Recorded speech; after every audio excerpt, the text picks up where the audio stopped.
What if the voice you've trusted your whole life has been lying to you? Not all the time, just enough to keep you exhausted, just enough to keep you second guessing yourself, just enough to keep you small. Here's the reality. You spend almost every waking moment inside a conversation with yourself, commenting, judging, predicting, comparing, replaying that thing that you said 3 days ago. And most people never stop to ask where those thoughts come from. They just obey them. Over time, that obedience becomes a life. I'm Dr. Oscar Perez, the Soul Recovery Specialist.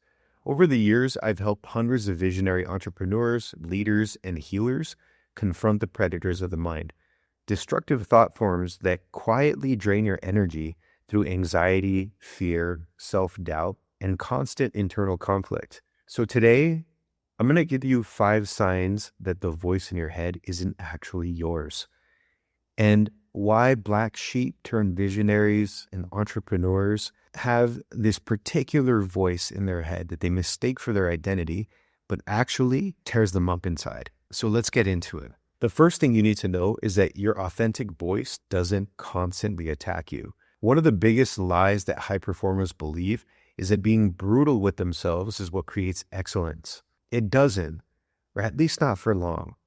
Your authentic nature will challenge you. It'll ask more of you. It'll call you to courage, but it will never humiliate you. It doesn't mock you, and it never tears you down. It doesn't tell you that you're worthless. That's not your wisdom talking. That is a predator. Wisdom invites, but predators accuse. Think about the people who actually shaped you, that impacted your life, the mentors, the elders, those that truly loved you. Did any of them motivate you by telling you that you were a failure day after day?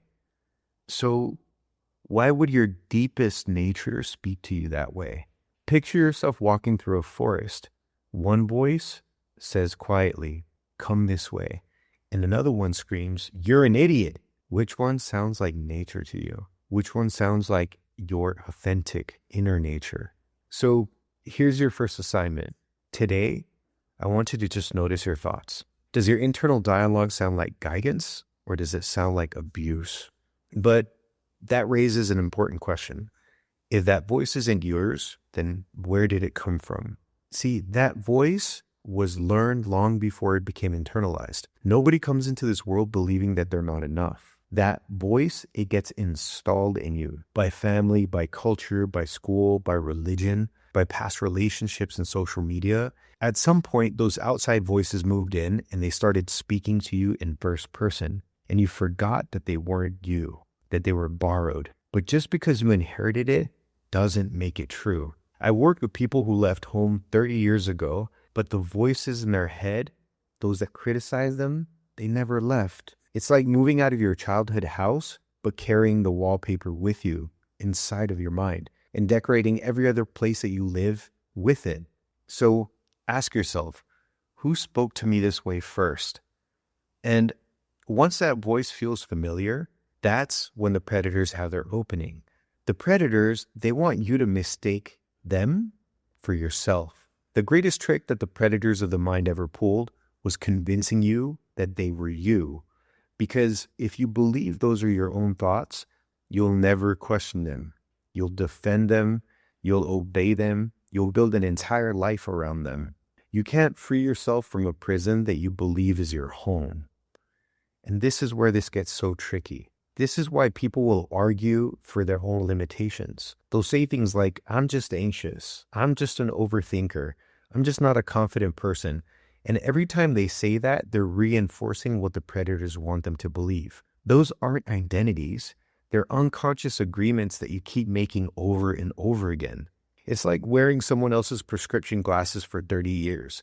Eventually, you assume that blurry vision is just how the world is. It's just how everything looks. So here's a small shift that has enormous consequences. Today, instead of saying things like, "I'm a failure," say, "I'm noticing a voice that tells me I'm a failure." It's one sentence, but it changes everything. Because the moment that you become the observer, the predator loses its disguise. If this is helping you hear your own mind differently, subscribe. Every week, I share teachings from the Flowering War and the Soul Recovery System for black sheep visionaries and entrepreneurs who are ready to reconnect with nature, to reclaim their medicine, and to become the leaders that they were born to be. And if you want to go deeper right now, there's a free Soul Recovery Masterclass that's linked in the description. Let me be clear about the goal here. It's not to silence your mind. Good luck with that. The goal is to stop being possessed by every thought that shows up. It's learning to become the observer. Observation creates space. Space creates choice, and choice is freedom. You don't have to believe every thought that you think. You can learn how to observe them, challenge them, and transform them. Every person that I've watched transform their life learned one skill first: observation. Think about watching wildlife. You don't become the wolf. You observe the wolf. You got to treat your thoughts the same way. You have to become a naturalist of your own inner world, a tracker of your own inner world. So watch, don't wrestle. Observe, don't obey. Because once you can observe, you can finally hear something that you've probably been ignoring for years. And that is your authentic voice, the one that always leads you towards life. Your authentic voice moves you towards connection, towards creation, towards nature, truth, love, service, growth. Even when it asks something hard of you, it's expansive. The predators, they move in the opposite direction, towards fear, isolation, shame, resentment, self-betrayal. Your true nature expands. It's life-affirming. But the predators of the mind, they make you constrict. They are life-devouring. And here's the thing. Your body knows the difference long before your mind does. When your authentic nature speaks, your body opens. When a predator speaks, your body contracts and collapses. Start paying attention to that. A compass never screams at you. It just quietly points north. Your authentic nature works exactly the same way. It is quietly pointing you in the direction that you need to go in your life. So the first thing is that you have to stop arguing with every negative thought that comes up. You don't debate a predator. You just recognize it. You witness it.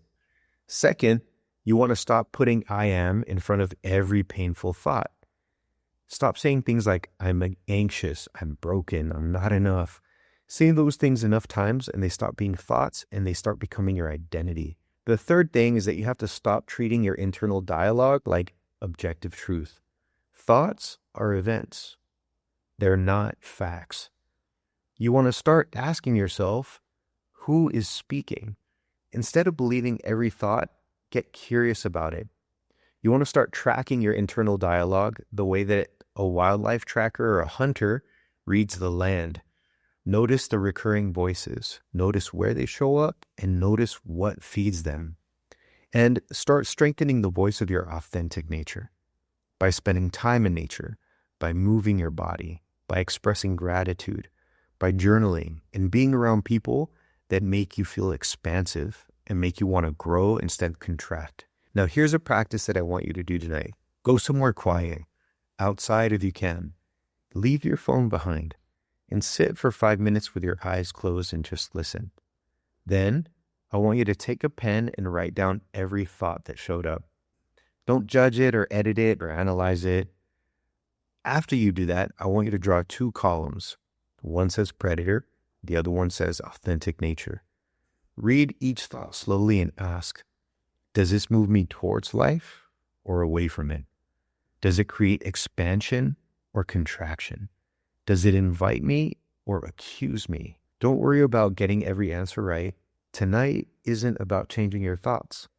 It's about recognizing the voices that have been speaking through you for years. Recognition is the first act of freedom. The most dangerous thing about the predators of the mind isn't that they exist. It's that they convince you that they're your identity. They're not. Long before the fear, long before the shame, and long before the comparison, before anyone told you who you were supposed to be, there was another voice. That voice is quieter, it's steadier, and it's more patient. That's the voice of your true nature. The work of soul recovery isn't about creating that voice. It's about remembering how to hear it again. If this video helped you recognize something no one has ever taught you, then subscribe to our channel and share it with someone that can relate. Someone that maybe grew up being the black sheep, but turned their life into being a visionary, an entrepreneur, or a healer. Someone that's actually taking the wounds that they carried and turning it into medicine for the world. And if you want to learn more about connecting with your authentic voice, watch the free Soul Recovery Masterclass in the link below. This way you'll learn more about the predators of the mind, about ancestral healing, about internal geographies and your own true nature, and will help you stop living from a place of fear, judgment, and self-criticism, and start living from your deepest, truest nature so that you can fulfill your purpose.